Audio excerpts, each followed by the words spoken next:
For adults, Holy Week is a time of powerful liturgies, deep prayer, and the profoundly moving recollection of our Savior's passion. Our challenge can be to share this sacred time with the little ones in our families. Today's guest, homeschooling mom Alex Resch, will share her family's strategies for Holy Week with young children. Welcome to Homeschooling Saints, the podcast that helps you create the homeschool you love for the people you love.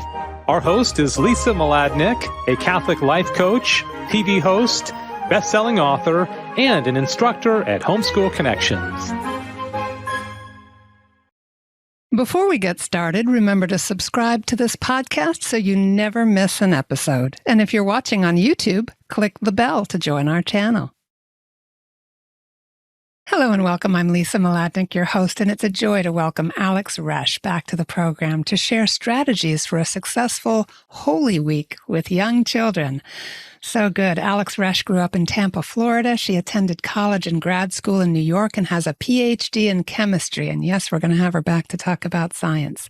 She's a former middle and high school science teacher and is a wife and homeschooling mother to her 8- and 7-year-old daughters and 2-year-old son. Alex recently helped to develop an original curriculum for her parish's religious education program. And she now teaches the program as a master catechist at her parish, Christ the King, in Commack, New York. Her website is oraetschola.com, and it's just how it sounds, oraetschola.com. That's in the show notes, where Alex writes about homeschooling, homemaking, and liturgical living. Alex, it's so good to see you again. Yeah, I'm so happy to be back. We had so much fun last time. Yeah, we just want to do this all the time. We have a great time. So would you start us off by just saying a little bit about how you feel that this celebration of Holy Week can really enrich our families and our homeschools? Yeah, so Holy Week is the week. I didn't grow up doing any liturgical living, but Holy Week was that was probably the thing we've been doing the longest in our family now. It's leading up to the Triduum, which is the holiest liturgical season of the whole year. And then, of course, Easter. And last year I was texting with a friend. We were trying to plan, what liturgies we were going to go to. And we were comparing notes. Oh, what are you doing? We have kids around the same age. And we were marking our calendars. And she's like, I'm already tired. And I'm like, didn't even start.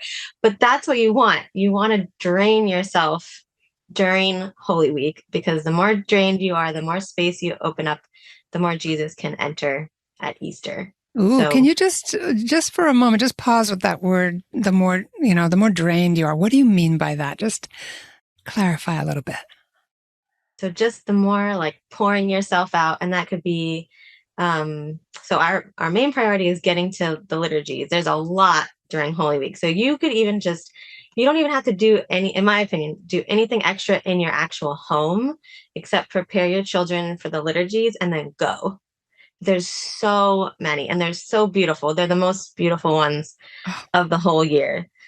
So some are at night, some are in the middle of the day, and it's tiring to get kids out and ready to church, to the Station of the Cross. And then, you have to still keep your house in order, get your food on the table and stuff. So the more you just give of yourself to your kids and to the Lord, then the more space you'll have to allow him in.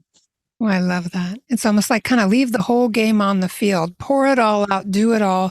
And that just kind of that sets the stage, right? For what God wants to pour back in. That's just such a beautiful thought. Ooh, thank you for that. So with all of that said, and I agree with you, and I think most everyone listening would agree that the Holy Week liturgies are extraordinary, dramatic, deeply touching, very human, startling and strange, all of those things, all of the things that are of God, right? The things that lift us up and make us really think. With all of that said, you've got pretty young kids, 2, 7, and 8. So what are you doing as a family to embrace the Triduum? So we really use the beginning of the week to prepare. So Holy Week starts with Palm Sunday. And then, so the first few days are quiet for us. So Holy Monday, Holy Tuesday, Holy Wednesday, or Spy Wednesday. We really spend just preparing. So we kind of try to do our last so all Lent, we've been trying to purge and do like our spring cleaning, like we talked about last time. I'll make just simple meals, so I don't have to worry about that. So I can just focus on the week and what's to come. So the beginning of the week, I try to do my final shopping, buy final menus for Easter and anything else that week. So it's quiet the first few days. And we kind of scale back the schoolwork. We'll do like math and reading and then maybe some crafts to go along with the week. And so the Triduum starts on Thursday evening. So it's also known as Maundy Thursday. And that comes from the Latin word mandatum, which means commandment. And this is a really cool, if you can make this connection and then go to the liturgy that night, it just all ties together so well. So it's Latin for commandment, because at the Last Supper, which is what happens on Holy Thursday, Jesus gave us the new commandment, which said to love our neighbor. I think I wrote it down exactly. Love one another as I have loved you. So a lot of stuff happened at the Last Supper. So he gave us the new commandment. He washed the feet of his disciples. He modeled how to love others, and he lowered himself all the way down to the point of a servant. And he instituted the Eucharist and he instituted the priesthood. So this is a huge night for Catholics. And I can't believe I actually never went to the Holy Thursday Mass until last year. I don't think I went growing up, but it's late at night and it was a last minute thing with our family. So my husband stayed home with the baby and I took the girls and they felt like such big girls. They got to go out late because they go to bed early. They're early risers.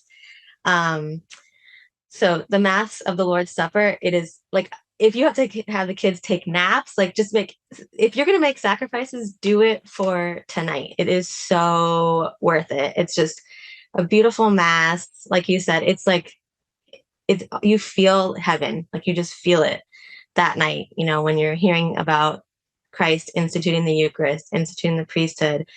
And then after the Mass, that's actually the last Mass until the Easter Vigil. So it's a really weird, like you said, totally, you nailed it on the head. It's a weird time in the church, but it's the holiest time.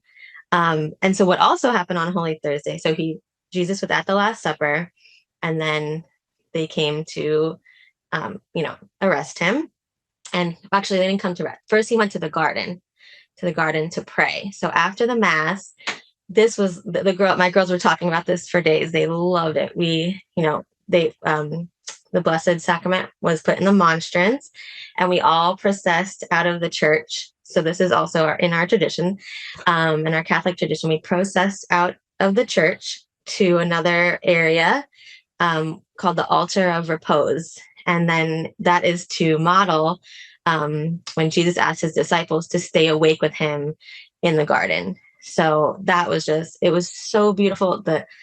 Our choir director was leading songs and everybody came and it was pitch black except for just a spotlight on Jesus. And we just knelt and we just stayed by that point it's getting late. So I just stayed as long as they wanted. But yeah, that is this was like almost, about like 8 months ago. And it's like, I still think about it and I'm just like, oh, I can't wait to go again. Yeah. So obviously you understood it all and you prepared them well for it. What kinds of reactions were you noticing in the girls as they were experiencing it with you? I think it makes a lot of connections. So in the years prior, we didn't take them to this, but we would wash each other's feet at home. So we would all go in our little bathroom and put a bin out. And we still did it with Dominic because it was his first year kind of being aware, like sticking his little feet in the water. So we do wash each other's feet. Our girls demand that everyone must wash everyone else's. But I've heard in other families, they draw names. So they only have to wash one other person's. Mm-hmm. And actually last year at our parish during faith formation, we brought the kids out and their parents, not during Mass, but during the lesson, during Lent, and the parents washed their kids' feet and they were talking about it forever. So that after doing that for the last few years, now it's like, okay, this is what that was part of this. So I feel like we've been preparing them for a while and now they were just like, yeah, if you've never gone to adoration, this is a great introduction, because you're literally led there. You're going all together as a parish. So yeah, they loved it. They were like in their car, they were so happy and Oh. energized, and it was just the perfect kickoff to the Triduum And I strongly from suspect there. they're picking up on your joy. Like you prepared them in a way that was vivid for you. And I just would like every mother to hear this, because we're all at different places in our walk with God and our understanding of the season. And you might just know a little bit about it this year, and you learn a little bit more next year. But as you learn and engage with it, the children do pick up on that, your own hunger, your own reverence, your own curiosity about the mysteries and all of that. We don't have to have it all together. And the church's liturgies let us live where we are in the midst of it. And you prepare your children so well, they're like bouncing off the walls with joy, which is amazing. I love to hear that. Yeah, it's so true. And we're supposed to be like little children, right? Like Jesus tells us to be that way. And I feel like, growing up, I didn't have all this. So I feel a sense of loss in a way, but it does allow me to be like, oh, this is so cool. So they see my true initial reaction to it. And yeah, we don't have to know everything. We can learn right alongside with them. So Wonderful. What else does your family love to do during the Triduum? So after that, so that's Holy Thursday night. Good Friday is a big day as well, in a different way. So we just had the joyful celebration of the institution of the priesthood and the Eucharist. And then Good Friday is when our Lord Jesus died on the cross. So you can actually get a few plenary indulgences this week. I'll give you a link, because I don't know them all from memory. There's at least 4, so you can partake in this. And so one is the Stations of the Cross on Good Friday. If you pray the Stations of the Cross as a group and meet all the other requirements, you can get a plenary indulgence. So, and again, so I was saying before, if you just see when the liturgies are at your parish or at other parishes, you have the whole week planned. And there's even other things earlier in the week too sometimes. So we always go to Stations of the Cross at our parish, and then we head home, have a quick snack. And then, it's usually at noon. And so from noon to 3 is when Jesus hung on the cross. So we try to keep it a quiet time of remembrance. It is a sad day. It was a sad time. We think about, how did Mary feel? How did his apostles and disciples feel? And then at 3:00, we go back to our parish for, it's a Good Friday service. So it isn't a mass. There's no masses held on Good Friday, which is really, I feel that in my stomach, like, oh, there's no one, no one's celebrating mass today. And for the reason of, it's when Jesus died. So we go back, we attend that service, which ends with a veneration of the cross. So they have a huge crucifix up at the front, and everybody processes up and kisses the cross. And it's also an interesting time too. You can point out that the tabernacle is usually wide open, it's empty. And then you can talk about the kids. Why is that? The sanctuary candle, the red candle, it's usually lit, it's off because Jesus isn't there. So that's the only day you're going to see that. And I guess the beginning of Holy Saturday as well.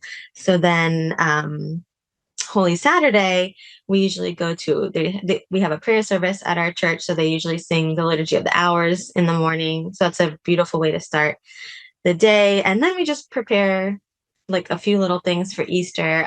We dye our Easter eggs. There's a legend about St. Mary Magdalene. It's a legend, it's not in the Bible, but it's a sweet story. So apparently when she went to, I guess it was the high priest or the Pharisees, and they were questioning her, where's Jesus's body, after he rose on Easter. And she said, he rose from the dead. And she was supposedly holding an egg. And they were like, well, if that's as true as that egg turning red or something like that. And then the egg turned red. So we make sure to dye a little bowl of red Easter eggs. Wow, for Mary that's Magdalene. beautiful. Yeah. So I don't know if it's true, but yeah, no, but the egg is such a beautiful symbol in our and you'll faith. see some pictures of her holding a red egg. So that's why. Yeah. So we dye Easter eggs. We just prepare our home. We sort of switch over the Lent decorations to Easter. We haven't gone since my oldest daughter was 6 weeks old in the baby carrier, but we love going. My husband and I love going to the Easter Vigil. That is just the mass of all masses. It's so beautiful. So one day hopefully we can go back to that on Holy Saturday night. But so yeah, I think that's pretty much. So it's a lot. It sounds like a lot explaining it, and it is a lot, but then Easter is just so joyful after that. Yeah. And are you doing Easter baskets? Do you have a family feast? Yeah. So actually I found this really cute Easter basket scavenger hunt. So on Easter morning, we go right to Mass. We go really early. It's like the only day I can convince them to get up early and go to Mass, because we don't let them have any Easter stuff till Mass. It's like Mass, and then we can have our treats. So we go to Mass, we get home, but the night before I've hidden, it's a scavenger hunt. So there's clues in about 10 eggs, and they get hidden all around, and they're all little poems. I didn't write them, but I found them online, and they're all about Easter. So I'm trying to think. It's like Jesus washed the disciples' feet, find your next clue under a seat. And so they're all about, Jesus and Easter. And then the final spot every year, the Easter basket changes. So you can write, a new spot. So we do that. And we usually have a big lunch. So lots of Easter bread and treats, and we go crazy. I love it. I love it. Oh my goodness. I just love that the church provides the framework and the families live it joyfully together in their own kind of particular ways. We are talking with Alex Resch about Holy Week with young children, and we're going to take a quick sponsor break right now. We'll be right back. Stay with us. Hi, I'm Walter Crawford. And I'm Maureen Whitman. We are the co-founders of homeschoolconnections.com and proud sponsors of the Homeschooling Saints podcast, which is here to help you homeschool more joyfully, more easily, and more effectively. We want to thank you for listening. And we invite you to check out our courses at homeschoolconnections.com. And now, back to our program. All right, we're back with Alex Resch, talking about Holy Week with young children. Alex, one of the toughest things I think to discuss with kids is the topic of Christ's passion. And it can be his death, his resurrection. There's some very tough stuff in there. What are some tips that you can offer for approaching this, I guess, in an age-appropriate way? Sure. Yeah. So I think I mentioned last time, our approach is we always want to tell the truth on tough topics. We want to tell the truth in an age-appropriate way. And I think, too, since I wasn't super catechized growing up, I want to tell them everything so that they have all the information. But it's impossible for us to absorb all these mysteries and information. So even more for kids, they just need a little bit at a time. So just finding good resources, starting little. And there's so much now. It's great having Catholic kids. I feel like there's so much support, so many resources, books and everything like that to help you out. And just emphasizing Jesus's love for us. Why did he have to do this? It was horrible. It's a very horrible, sad thing to think about, how he died and how they tortured him. And I wouldn't show them the Passion of the Christ when they're 8, but you can keep that. You have that information, and you just emphasize to them, Jesus did it because he loves us. He would have done it if you were the only person standing. He would have done it just for you. Just emphasizing his love. And I think it also helps kids. They're going to encounter death of a family member, of a friend. They're going to encounter it sometimes, sadly, sooner than you want. And if you do talk about these things, especially during Holy Week and Easter, it actually helps when somebody close to them dies. I actually was at a funeral this morning, and the kids, it was their grandmother, and they were very little, and they probably won't remember much, but And then there was so there was the kids and the grandkids and then the kids. And even as adults, we look to somewhere for comfort. We want to know why, and just to know. And the priest was talking so beautifully, like this, when we die, it's not the end. There's life after this. He just kept saying that. And it's so true. So if anything, I think it helps prepare children for death, for the reality of death. None of us can avoid it, so yeah, and just talking about the hope of heaven. But it's still hard stuff. Even the stations, if you just look at Stations of the Cross hanging up in the church, you see Jesus carrying this huge cross, you talk about the scourging. But again, you can do it in age appropriate ways. You can find little aids, little books that aren't bloody, aren't graphic or anything. Mm-hmm. And there's actually a really cute set of eggs. They're called resurrection eggs. And they tell the story of Christ's passion. So they start with Holy Thursday, with the Last Supper, and then they go through. So in each egg, it'll have a symbol for the passion. So there'll be like a crown, like some thorns. You can put a little. We have a set that we bought, so it's like a little plastic crown of thorns, but you can make them too. So you could put like a stick, and it can represent the crown of thorns. And then there's another one, you can draw like a picture of Jesus's face to represent Veronica's veil. And so you can read, there's a book called Benjamin's Box, and it's a little boy. It's about a little boy who's alive during that time. And he has a box, and he kind of collects these little symbols, and each one goes through the story. And the last egg, spoiler alert, is empty, because the tomb was empty on Easter morning. So I think that story was, my kids love that. And it's an age appropriate, truthful way. And you can add to it too, as they grow older. So yeah, just being open and honest, and just giving them little by little, laying the foundation to open the discussion. Yeah, and I would just add, as someone who, I only had one child. We had a daughter very late in our marriage after many years of frustration. But I did get a chance to teach for a few years young children in our parish. And I would also just advise young moms, as you're doing the best you can in your own loving way, and that love, brings a lot of grace, right? To explain things. Also ask them what they're hearing, what they're learning. Because I remember one time talking about I was praying with first graders for the suffering people in the world. And I was so glad I asked, so what are we praying for? And a little girl raised her hand really enthusiastically, and she said, for all the suffocating people in the world. Oh, no. And I thought, wow, she'd gone home and told her mother that. She would have thought that's some weird catechist there at the parish.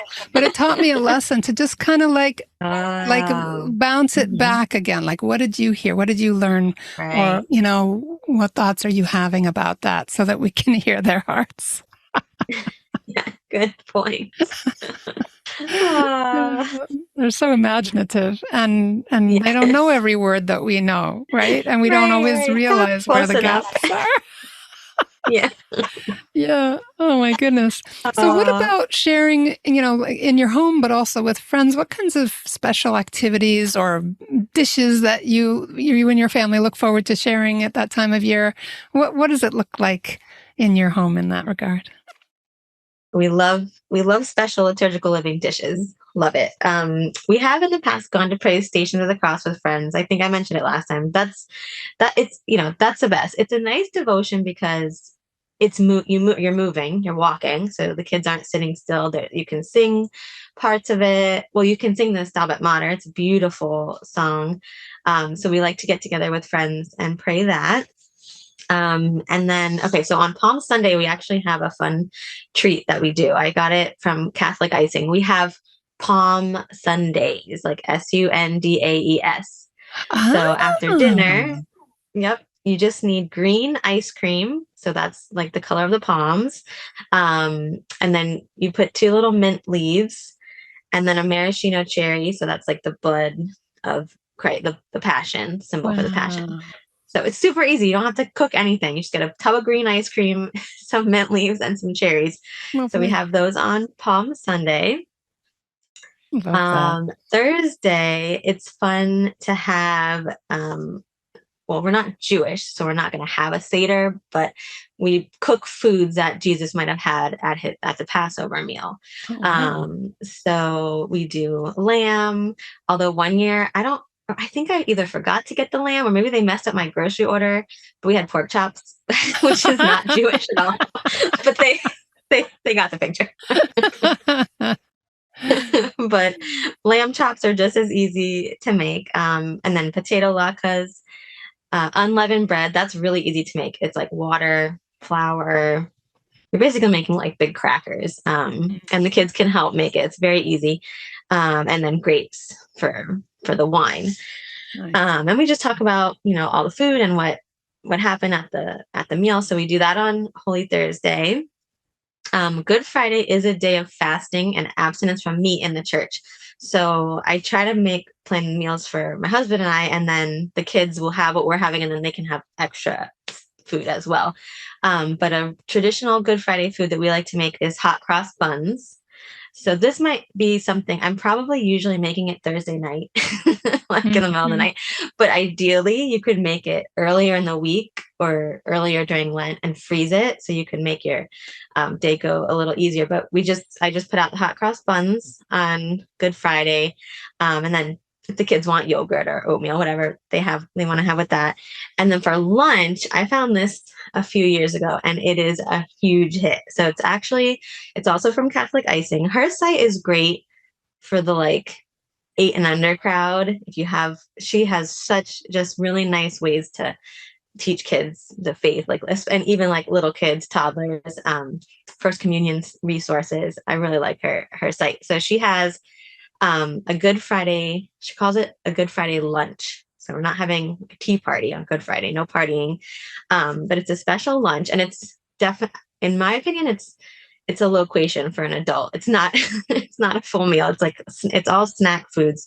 So each food represents, again, part of the Passion story. So if you purchase the pack from her website, it gives you printables, and you can put little labels for each food. So one of the foods is big pretzel rods, and you put a dab of peanut butter and you make a big cross. Oh. And then there's a scripture verse to go with it.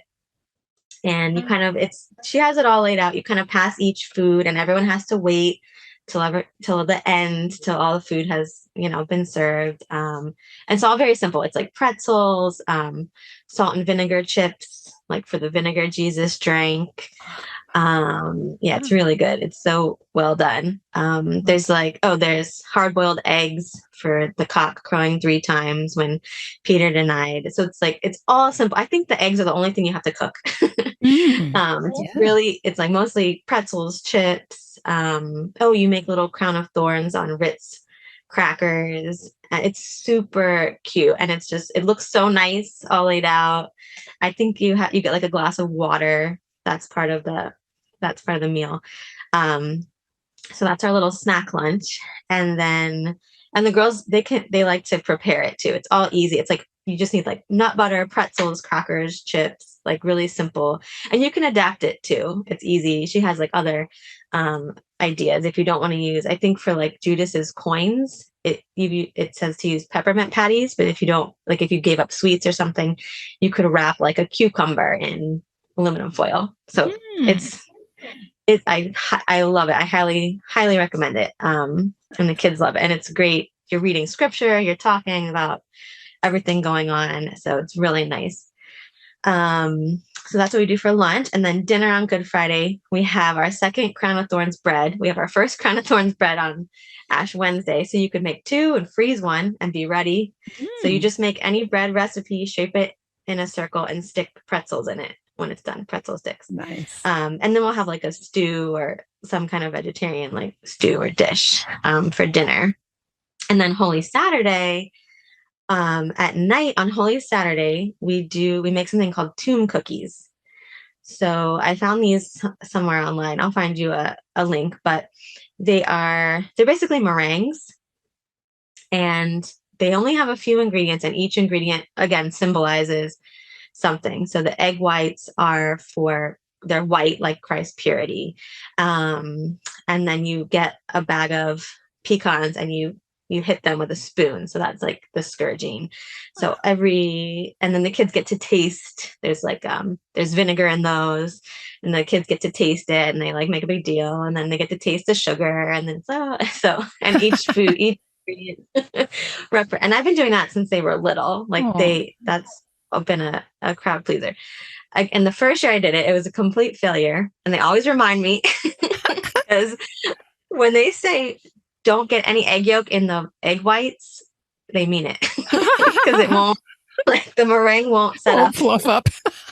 No. So I have the blender going for like 20, 25 minutes. I'm like, all right, go take your bath. We'll finish. And it's annoying. Like that little bit of egg yolk.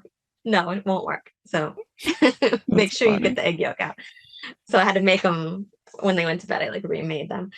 But anyways, after you make the it's not really dough, but when you finish the batter, you plop it on your tray, and then you put it in the oven. And then there's a couple more verses that you read. You seal the oven, like the tomb being sealed. Wow. So we put like a piece of tape. Yeah. And so you're sealing the cookies up, and you're not touching them till the morning. And the cool thing about meringues is when you bite into them, they're hollow inside. So it's like the tomb being empty on Easter morning. So highly recommend tomb cookies. That's what we do and then that's tomb is in TOMB cookies? Yeah. Yeah. Tomb. I've seen them called resurrection cookies as well. Those are and actually, speaking of Catholic icing, again, she has a PDF of I think it's the whole Easter season. It's an Easter cookbook. It's a Lent and Easter cookbook, and I'm sure those are in there. There's tons of recipes in there. She also has an Easter tea, so kind of like the Good Friday lunch. Then she does one with symbols for Easter. So kids love, you're always going to you have to feed them, and they love snacks, and they love hearing stories and like having a snack. So that's like, I get undivided attention with, wonderful, with themed snacks. So beautiful. Oh my goodness, so rich, and all really simple things, and we can pick and choose. We might try one new tradition this year, maybe add another one next year. But I think one of the underlying messages here is there's a lot of great, simple, mom and kid friendly ideas out there. Yeah. When you think about what you're setting in motion, these memorable, tactile, celebratory, kind of deeper meaning rituals that you've established in your family, what's your sense of how you'd like your family to grow up into those traditions? Yeah, so hopefully it's setting the foundation. It's like, hopefully they can hopefully they see a York peppermint patty and they just are reminded of Judas's betrayal, and it's something so ingrained in them that when they grow up and move out, they just feel funny, like if they don't do it. So it's almost like instilling habits, but also teaching them virtue along the way. So I hope we're laying a good foundation that they can keep growing on. And like I said before, we just started going to those like late night services, but hopefully we can go to more as they get older. So we haven't been to the Chrism Mass. That's another beautiful Mass during Holy Week. We haven't been to a Tenebrae service. I always so it's good to do the stuff when they're kids, but I'm really looking forward to like the more, the actual masses, services that they can enjoy and understand better as they get older. Yeah, so good, so good.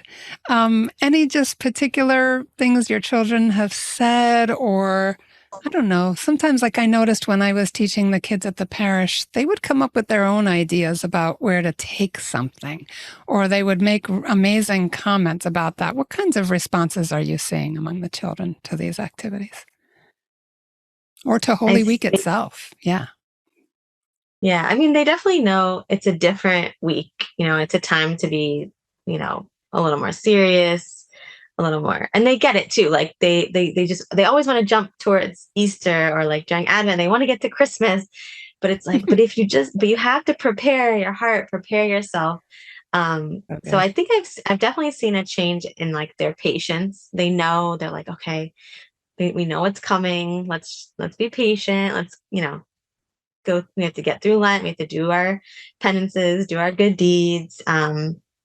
Because, if you, like I said at the beginning, if you empty yourself out, you have more room for all the joy and Easter joy and Jesus's love to fill you back up. So I think I definitely see them, trying to have more patience and in that. And they love passing the tradition to their little brother. They get to see the joy of like, oh, teaching him, he doesn't know these things. These are new to him. So it's cool. Like as a mom, that's fun to do. And then when your kids get a little older, they're like, oh, now we get to do this. Like, so they were in on like the Easter bunny kind of early on. They figured it out. But now, so now they get to help, plan for their little brother and hide the eggs for him and stuff. So it's fun. It's fun to see them grow in that way, that they want to pass it on as well, because that's what the faith is meant to be. It's meant to be passed on. Yes, and I love that once they're in on it, and you got two little mommies there with a baby brother. Oh, what fun! Totally. To like be the boss of him and teach him things. That must be a scream for them, and he'll be in his glory because I'm sure he wants to toddle around and follow them and do everything that they do. So good. Exactly. You've mentioned quite a few resources. You've talked about Benjamin's Box and Catholic Icing, tomb cookies. And the idea of, plenary indulgences and things like that. Is there any other resources you want to just mention before we start to wrap up?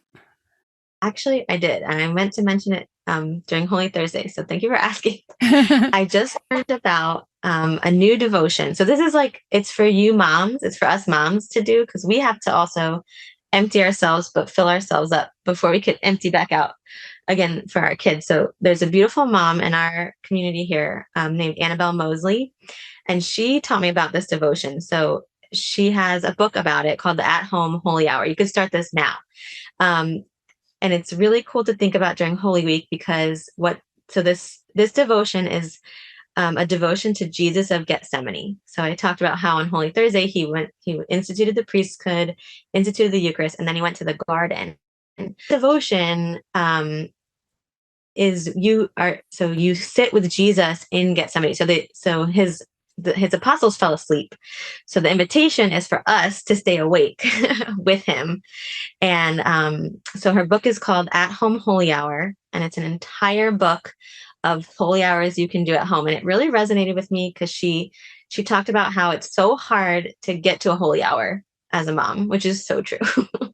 And if you're bringing your kids, you want to bring them to holy hours, but it's not always so peaceful. So she talks about having a space every Thursday to remember Holy Thursday, to remember when Jesus suffered his agony in the garden. So, if you want to start this devotion, now is the perfect time during Holy Week. That's when it started. That's when it was instituted. And her book is beautiful. Her book also has things. It has things for you to meditate on, but also to do with children in an at-home holy hour. So you would just clear time, clear space, light a candle and prayerfully meditate on Jesus's suffering in the garden, particularly. That's an awesome resource. And she just explains it so beautifully and how she came to this devotion. It's an amazing story. You just have to read it. I will actually put the link to our interview with her about this book in our show notes, because we had Annabelle on recently. And so thank you for mentioning it, because it's a beautiful book. I have a copy and it's just wonderful. Thank you. Great resource. Yes, definitely. Yeah. All right. Very good. So just having kind of moved through your own family's traditions and some of the things that have helped you along the way, what do you think it's important to just leave with our listeners? I think just if you're struggling with how to present anything this week or how to go through it, just ask God to help you. And just, you can do, if you give him so little, he can make something so great of it. It's the holiest week. So you have so many opportunities for graces to be showered down on you. So if you need help, just ask him and he will provide whatever you need. Amen. Thank you so much for that. I used to tell parents of the kids that I was teaching in the parish, I would just send a letter home to them so that no one was embarrassed. But if you haven't been to Mass for a while, this is a time of enormous grace to get back to the sacraments, talk to the priest, have a private confession. The graces are huge during these seasons leading up to these very, very holy periods. So yeah, thank you for that. God just pours in grace to everything that we do and every step toward him. He blesses so abundantly. Yes, absolutely. And I'm glad you mentioned confession. That is a must.